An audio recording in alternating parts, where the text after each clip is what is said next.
Assim como a Lua, os satélites artificiais também giram em torno da Terra.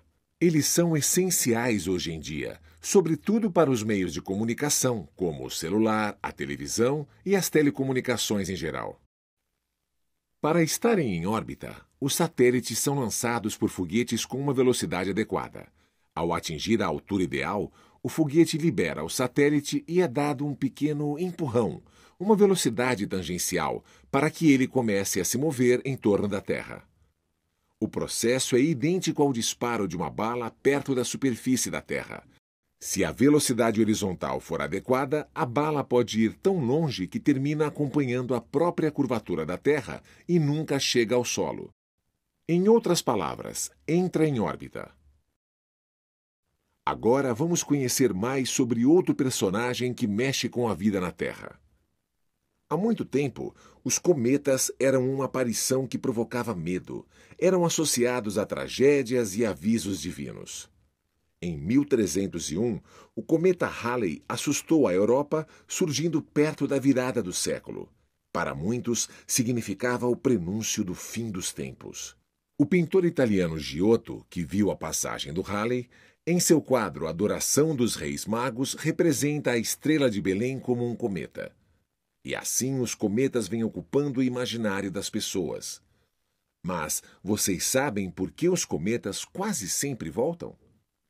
A resposta está na lei da gravitação universal. A mesma força que move a Lua e os planetas e faz tudo cair sobre a Terra também cria o espetáculo dos cometas. A força gravitacional está por trás de tudo. Os cometas permanecem a maior parte da sua existência em um estado de congelamento profundo. Eles são formados por poeira, gelo e quantidades menores de dióxido de carbono e outros gases. Recentemente, cientistas detectaram em um cometa a presença do aminoácido glicina, bloco fundamental das estruturas vivas. A vida pode ter chegado à Terra por meio deles. A atividade dos cometas é disparada com o aumento da temperatura à medida que se aproxima do Sol. Nesse estágio, parte dele sublima, isto é, passa diretamente do estado sólido para o gasoso pelo alto nível de radiação solar. Forma-se assim uma névoa em torno do cometa que se transformará em uma cauda com a proximidade do Sol. À medida que se aproximam do Sol, produzem um espetáculo inesquecível. Seu diminuto núcleo fica envolvido por uma nuvem brilhante de poeira e gás. A cauda assim formada pode ter dezenas de milhões de quilômetros de comprimento e por isto eles podem ser vistos aqui da Terra. Graças à força gravitacional, os cometas têm uma regularidade surpreendente. É por isso que o cometa Halley demora de 75 a 76 anos para retornar. Mas na próxima passagem do Halley pela Terra, nossos problemas serão bem mais sérios. O aumento do nível do mar afetará milhões de pessoas pelo mundo. Então, vamos entender agora como funciona o movimento das marés. Todo pescador conhece o movimento sábio do mar e sabe que ele depende diretamente da Lua. Todos os dias, a amplitude do mar se alterna a cada 6 horas aproximadamente em 2 grupos de marés, altas e baixas. Mas qual é a relação entre as marés e a Lua? Segundo Newton, a atração gravitacional da Lua sobre a Terra é a principal causa das marés. Nós já sabemos que a Lua exerce força atrativa sobre a Terra e que esta força diminui com a distância. Consequentemente, o puxão gravitacional da Lua é maior na região da Terra que estiver mais próxima. A água dos oceanos reage quase livremente. Isso deforma o planeta na região mais próxima da Lua, criando 2 alongamentos opostos. São as marés altas. Em outras regiões do planeta, o nível da água vai diminuir. Como a Terra gira em torno do seu próprio eixo, um ponto fixo sobre ela atravessa um desses alongamentos em certo momento. É a maré alta. E depois de girar um quarto de volta, ou seja, aproximadamente 6 horas mais tarde, o nível de água naquele mesmo ponto estará agora abaixo do nível médio do mar. Isso é a maré baixa. Diariamente temos uma maré alta. 6 horas e 12 minutos depois, uma baixa. Depois de mais 6 horas e 12 minutos, outra alta. E, finalmente, outra baixa no mesmo período seguinte.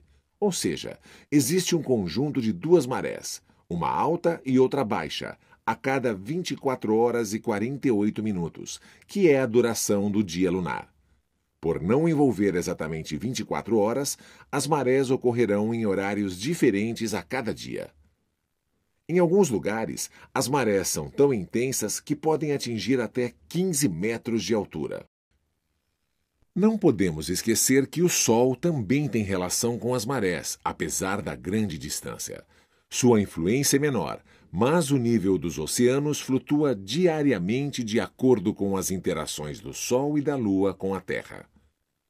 Nós percebemos isso quando a Terra, o Sol e a Lua estão alinhados, como acontece durante as luas cheias. Nas luas novas, o mesmo acontece, agora com a Lua entre o Sol e a Terra. Nestas duas luas, as marés são mais intensas. As marés altas ficam acima da média e as marés baixas abaixo da média. E quando a Lua está a meio caminho entre uma lua nova e uma cheia, as marés anulam-se parcialmente. As marés altas passam a ser menores que a média e as baixas se tornam maiores que a média. Nesse programa, passeamos pelos mistérios do universo. Desde os gregos, que nos levaram ao sistema geocêntrico de Ptolomeu, até a ousadia do padre Nicolau Copérnico, 1400 anos depois, propondo que o Sol substituísse a Terra no centro do universo. O sistema heliocêntrico despertou então a ira da própria Igreja Católica, além de semear novas ideias. Das proposições de Galileu, Kepler e Newton, surgiram importantes conceitos e leis, como as 3 leis de Kepler e a lei da gravitação universal. Já no século XX, Albert Einstein sugeriu uma nova e revolucionária compreensão do universo. E assim a ciência evolui, e o espaço continua instigando a curiosidade humana e alimentando a imaginação dos poetas.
radio.